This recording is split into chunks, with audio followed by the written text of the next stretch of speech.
afternoon, good morning, whatever you are in the world. We're so happy to have you here. Another episode, another special guest, and another interesting topic. Today, we will be speaking about Russia, behavior. And I'm not going to say anything. I will let our guests talk about that. But before we do, I have a note here that I'd like to share with you. And that is about current affair and our attitudes towards Russians. And it is so important to mention that we cannot discriminate against Russians or anyone in light of the current conflict. It is important to remember that not all Russians support the actions of their government, and it is unfair to hold them accountable for the actions of their leaders. Discrimination based on someone's nationality or ethnicity is never justified. We should not generalize or stereotype individuals based on their background or assume that they hold certain beliefs or opinions simply because of where they come from. Welcome, Irina, to our show. Good morning, Mona. Thank you for having me. Obviously, you are from Russia, and this topic is dear to you, and you are expert in your specialty. Why don't you go ahead and introduce yourself, please? Thank you. Yes, I was born and raised in Russia, in Western Siberia. It's behind the Ural Mountains, if you look at the Asian part of Russia. I'm a third-generation linguist, so my grandfather spoke 7 languages, and he was teaching at Tumen State University in Siberia. He was born in China after the border with the Soviet Union was closed after 1917 with the Bolsheviks. So my great-grandmother was stuck in China, and she had 2 children. So my grandfather came back to the Soviet Union only after World War II because he felt very patriotic. He felt he needed to go back to where he belonged, although he's never been to the Soviet Union prior to his return. And that's where he was. And then he was deemed by the government authorities to be polluted by the Western influences because he was working for the French municipality in Shanghai. As I've mentioned, he spoke 7 languages. He liked disco dancing. He was actually the winner of several marathons, 24-hour marathons.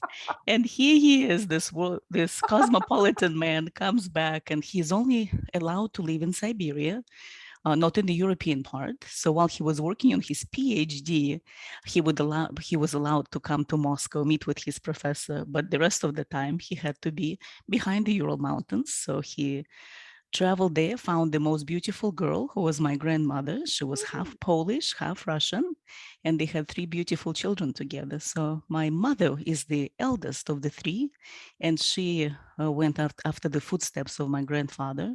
So she became a linguist herself. She taught at the University of Surgut for many years, now happily retired. And then I was a 3rd generation at the same university, where I got my bachelor's degree in French and English literature and languages.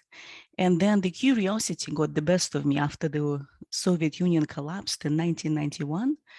I traveled to the US. I was one of the first Russian lifeguards and camp counselors. And I worked in Camp Campbell near Santa Cruz, California for 3 summers in a row. I had the best time. And then I started my studies in Monterey Institute of International Studies in Monterey, California, where I got my master's in conference interpretation. Just to explain what conference interpretation is, you might have seen the UN and the different meetings and people wearing headsets like one I'm wearing now. Yes. Nicole Kidman was actually starred in one of the movies called Interpreter. So she was this great interpreter there. So, and you have delegations from multiple countries or one, and then you have all these interpreters in the booth behind. So that's called conference interpretation. So that's what I got my master's in. And then I was lucky to be selected as a linguist and an interpreter for the International Space Station program with NASA in Houston, Texas. So I worked for a contractor to NASA. And ever since, I'm continuing that as a freelancer right now. And I also had 2 tours with NASA in Moscow, once as a diplomatic interpreter working with the Human Spaceflight Program Director in Russia, and sharing about NASA, sharing about US values, explaining to the Russians what the US is about, and building bridges, which was really a gratifying task for me. I really enjoyed that. And the second time when I went for a tour, I was a manager for NASA operations in Russia. I had about 100 employees in 5 offices and had the best time working with the astronauts and cosmonauts and flying to Kazakhstan to retrieve the capsule from the space with the Wow. Russian search and rescue forces. I was the first woman and the first interpreter to do that. So that was highly exciting. Congratulations. That's awesome. Thank you. Thank you, Mona. Wow, that is absolutely rich background. And talking about multiculturalism, you are a product of multiculturalism, actually, with Oh, all absolutely. ethnicities and where you've been and what you've been doing. That is so wonderful. And we couldn't have found a better person to talk about Russia and what we Thank are you. about to talk about other than you. You and I are very familiar with this book. Can you see it right here? When Yes, culture collides, right? Richard Lewis, When Cultures Yes, Collide. yes, and we're all familiar with, do we see it here? This model right here. Now, for our viewer, our listener, they want to know how to do business with the Russians. If That's a good anyone is question. entering, yes, if anyone is entering the Russian market, and I tell people you don't have to fly to Russia to do business with Russian. The Russians are everywhere.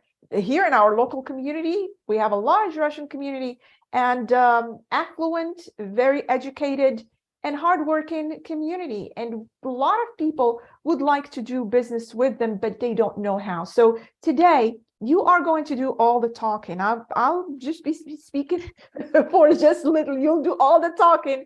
Take us inside the mind of Russian. And this is a generalization, but is a starting point. A starting point to help us understand who the Russians are.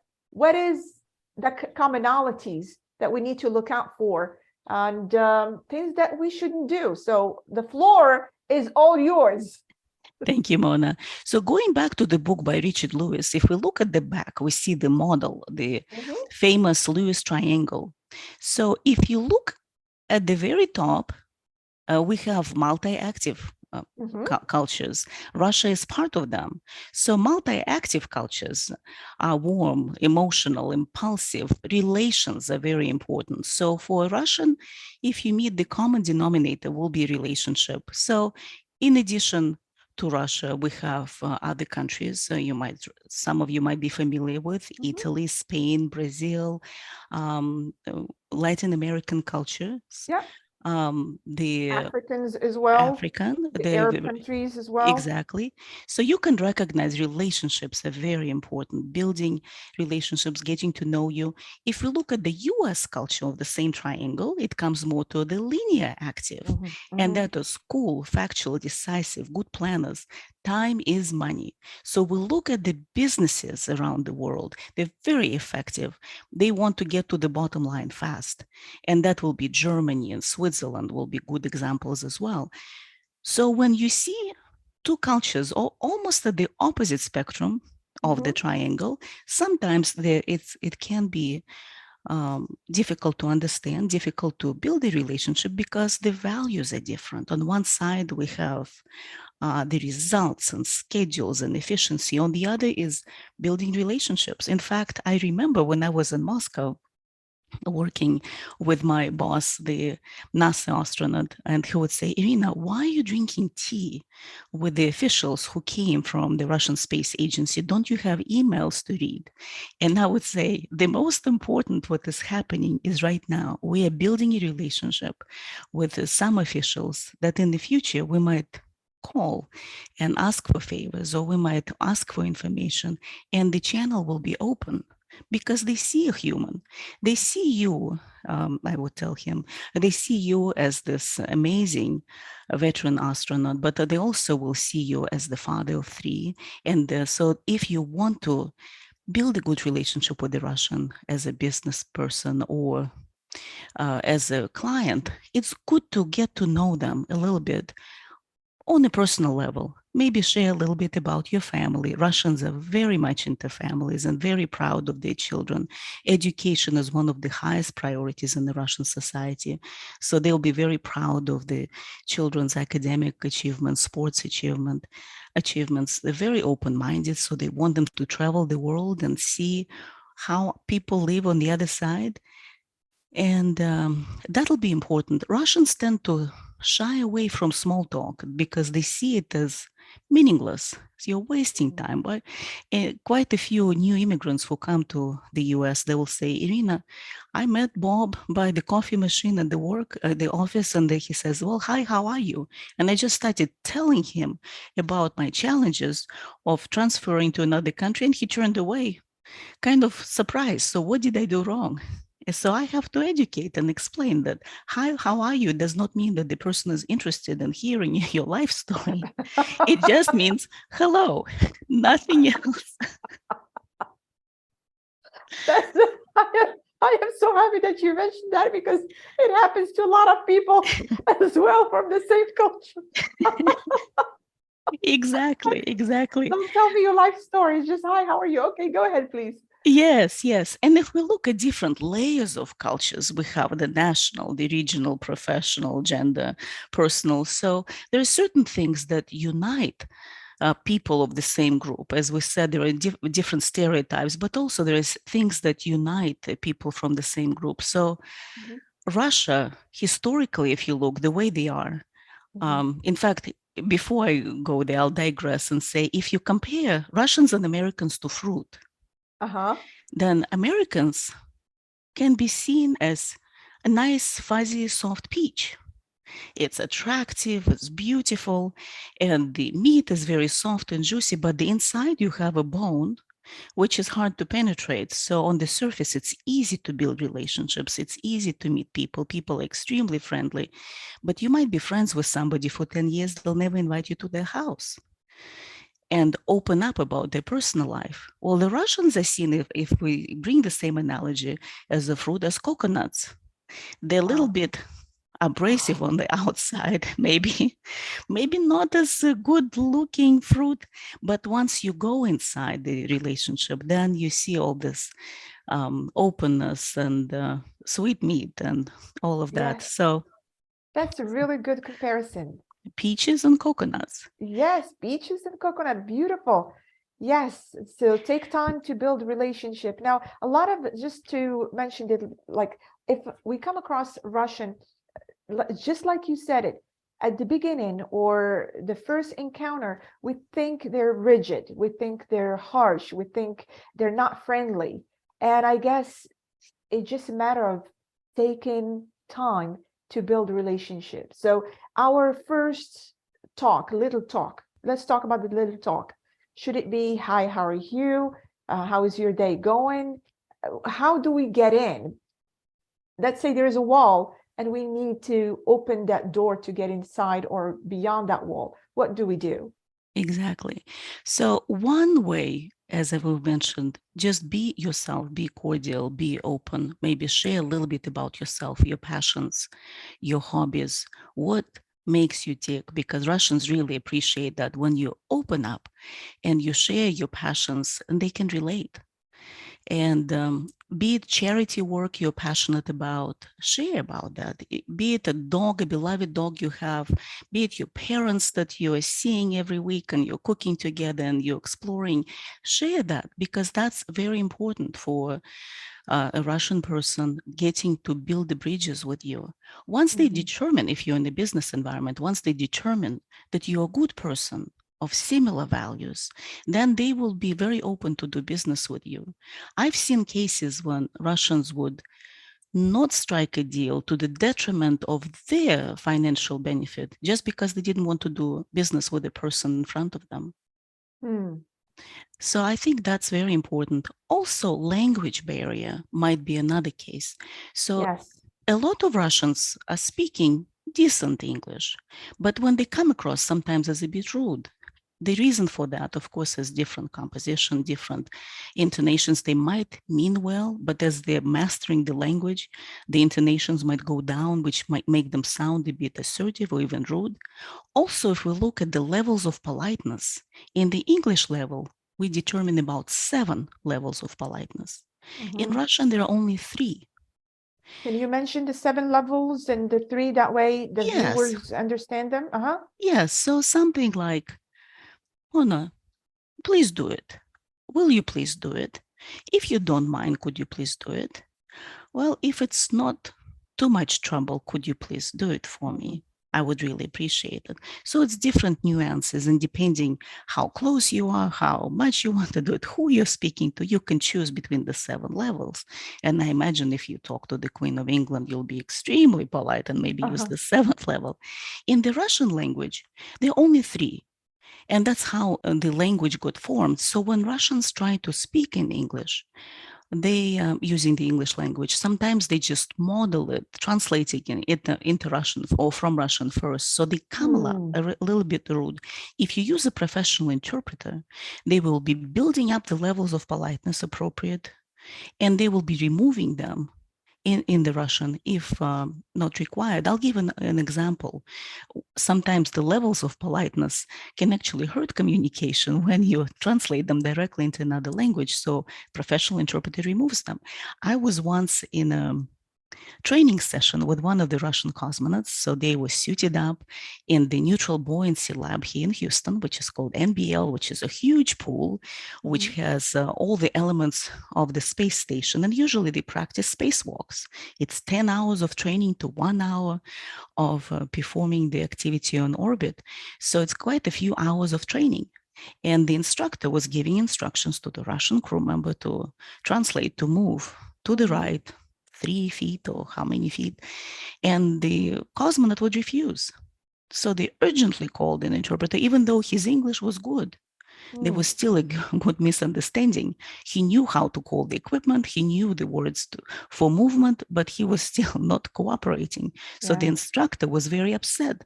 And she said, he is not cooperating. So I took the headset and I said, okay, what is going on?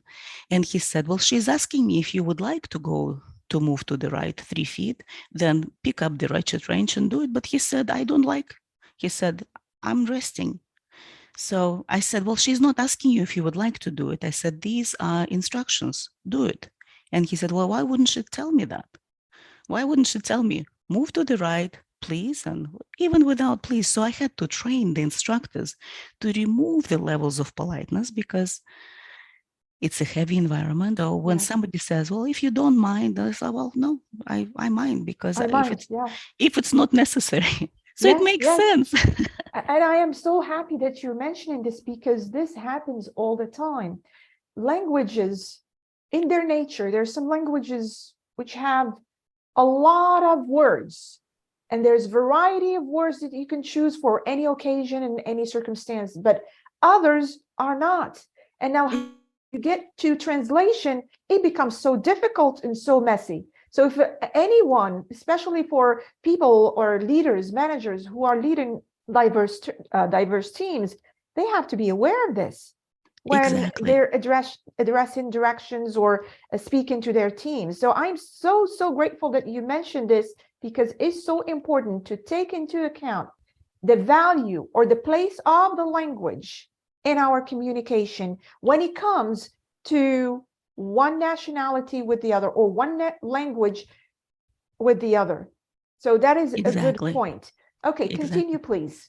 Yes, so language can be one factor. They might mean well, but they might sound as a little bit rude because they just don't have the savviness of the language yet. Another one is humor. Humor does not always translate well across the borders, as we know. And sometimes what might feel acceptable in the Russian society might be not acceptable in the US and vice Yeah. versa. So humor, although it's a uniting factor, when we have the common ground, sometimes it can leave people with question marks. And that the same, they don't mean bad, but they just don't know whether it's acceptable. Another one, which you might feel the difference, is the personal space.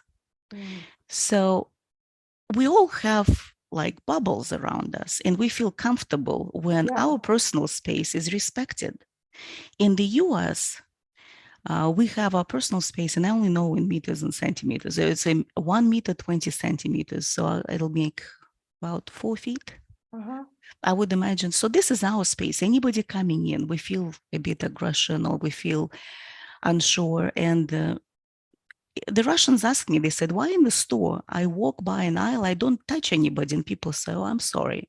Say, what are they apologizing for? So I have to explain that you were close to the personal bubble, the invisible one we have around our bodies.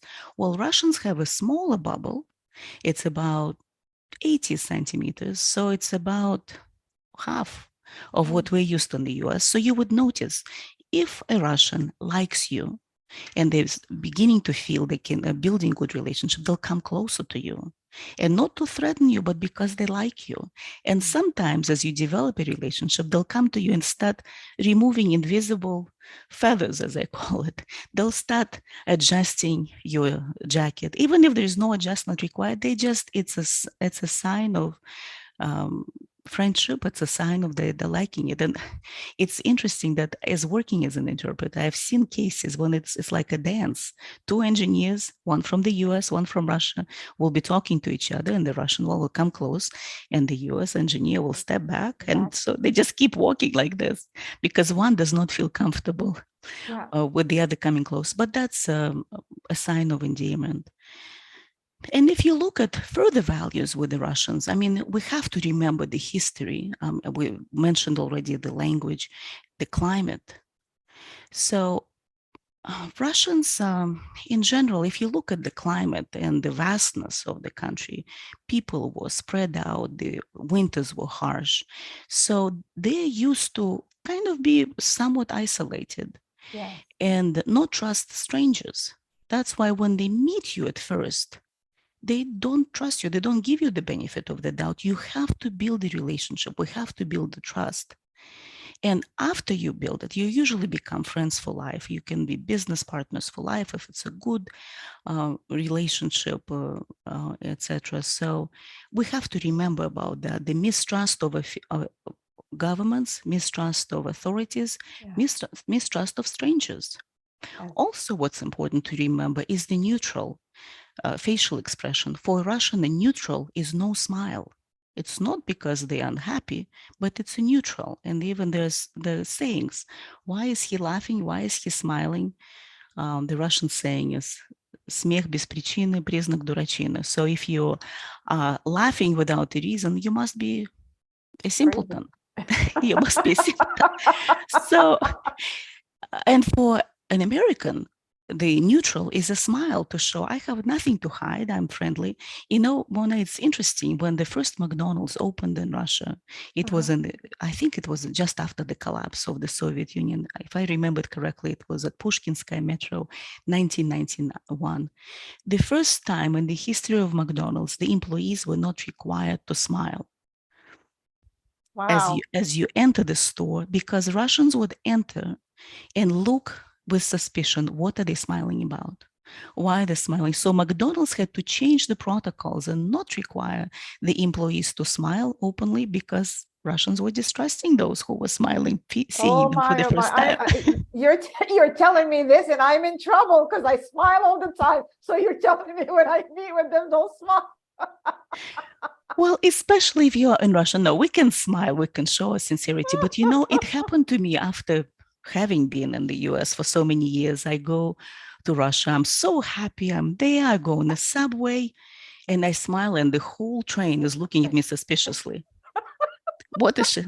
And then a couple of guys come closer and I keep smiling, just being happy. The weather is great. I'm about Oh, to see my friends. And they that's a come good point. closer until they said, oh, they wanted to exit the cart with me and follow me. And I said, what's going on? And they said, well, we thought it was an invitation. So we have to be mindful of that. Also, if we look at the manners of the Russians, Russians are more formally mannered. So you would see them dressed well because they say, Yes. I'm waking up, I'm putting an effort for you. I want to look good. So most of the time, you would not see them with wet hair coming in the morning. They'll be Yes. well dressed and well coiffed, and Russians are into brands, so they like good. I know that. I know that most Eastern Europe and a lot of cultures are into brands. Yes. And that's very funny to mention, because we'll talk about that on another day. But definitely, you don't have to start bragging about who you are and all that stuff. All they know is just they look at you through the brands that you're wearing. A Yes. lot of times it happens, but let's talk a little bit about hierarchy. Yes. Can you talk to us about hierarchy as far as the leadership, team, environment? Right. Hierarchy in the Russian society. So it's very vertical society. So you have the big bosses, you have the government, you have the boss in the company, and they're right out there. So you follow the commands, you don't question, and there is some kind of an apathy. If an average Russian is unhappy with the environment, they show apathy, because I think it's the DNA, because they would say, well, why would I lobby for the change? Because nothing will happen. I'm just one of many. I'm not anything special. And the Russian society and the Soviet society has never catered to individuals with special needs.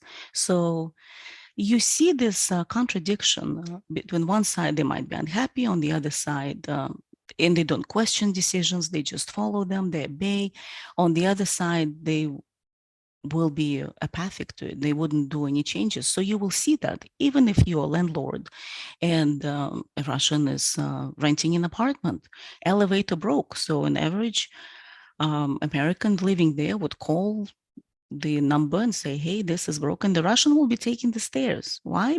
Because they don't believe that that would be changed, or things like that. So they're kind of complacent in a way when you look at the culture in general.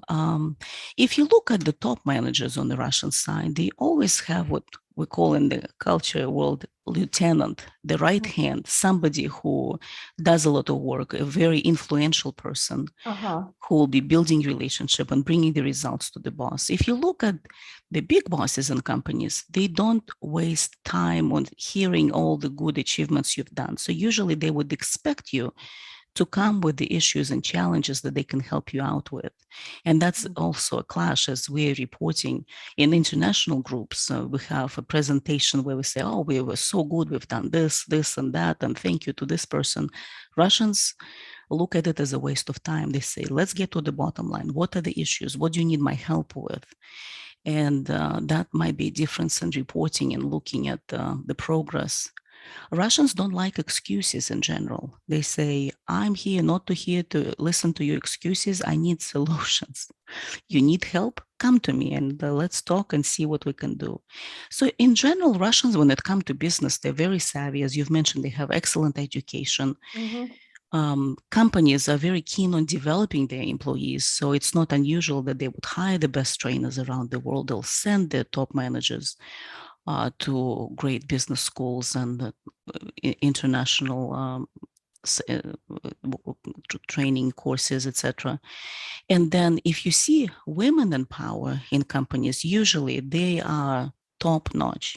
They would look great. They would be great communicators. They'll have extremely good education, very powerful. They will be empowered to make decisions.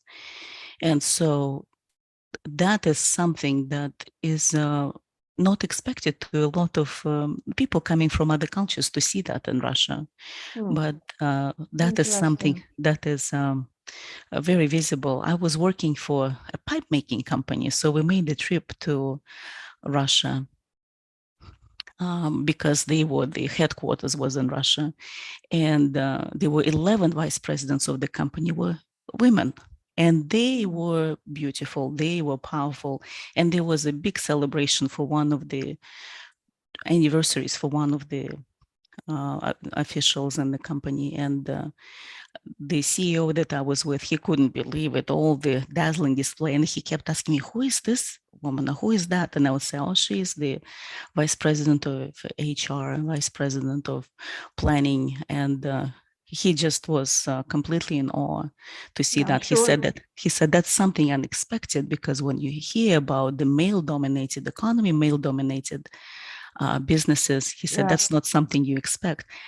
With that being said, some industries that are really dominated by a certain one gender, men, like space industry, for example. So it was Mhm. not unusual for me to go to meetings and like tanking meeting at Baikonur, and I'll be the only woman there, Wow. maybe among 200 men being there. So Well, thank you for sharing with us all these stories. I mean, everything that you've been saying has something, or we can take something from it to know how to work with Russians.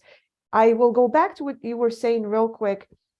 Obviously, the space after COVID, did it change the space, the distance, or is still the same? well, it's interesting. Russians were kind of suspicious of the whole COVID. Okay, so Like the in space didn't change that much. Let's talk no. about digital communication as far as emails. Yes. Let's say I received, or anyone received a lead through email.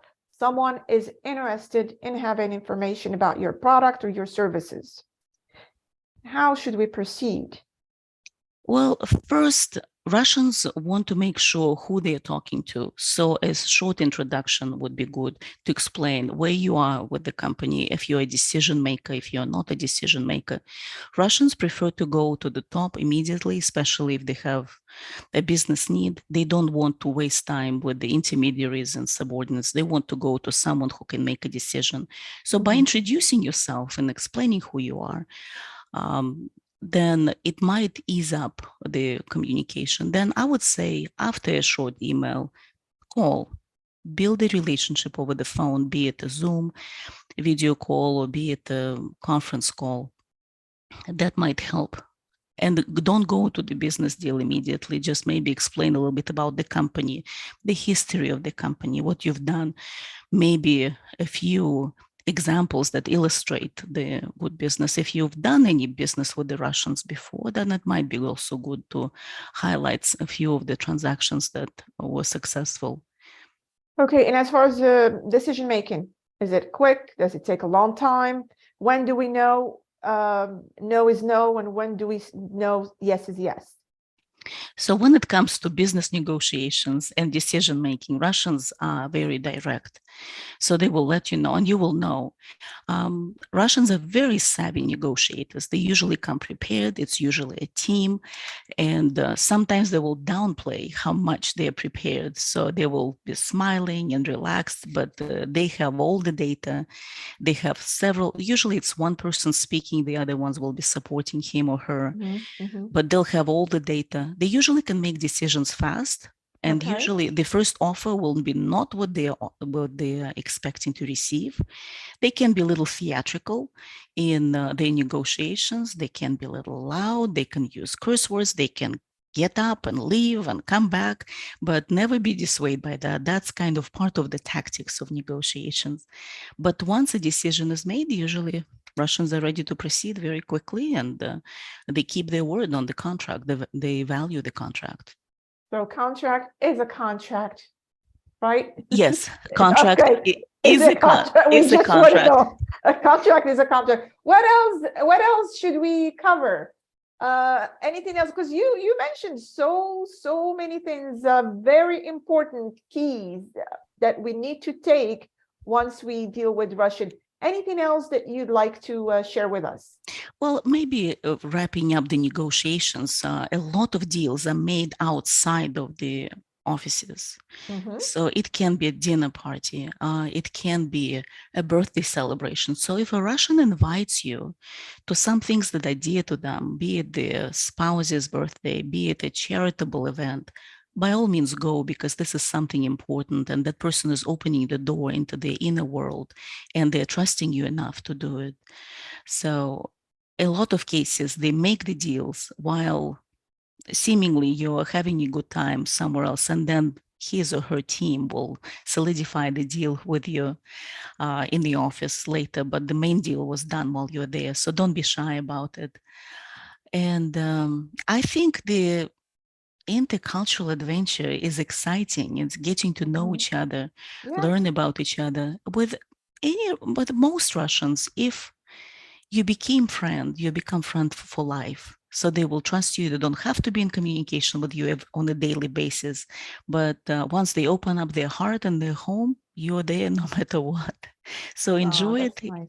enjoy the relationship, enjoy the um, outgoing nature of most Russians. Sometimes they're even a little obnoxious and loud because they feel so passionate about it. But enjoy the journey of discovery, self-discovery, and sharing. So that would be Yes, my I advice. I do know that they do like to enjoy life. That I know. I have several friends who are just fun to be around, and they do cherish their time after work. Exactly, I exactly. mean, it's so important. Yeah, you can elaborate on that. I noticed that is so important.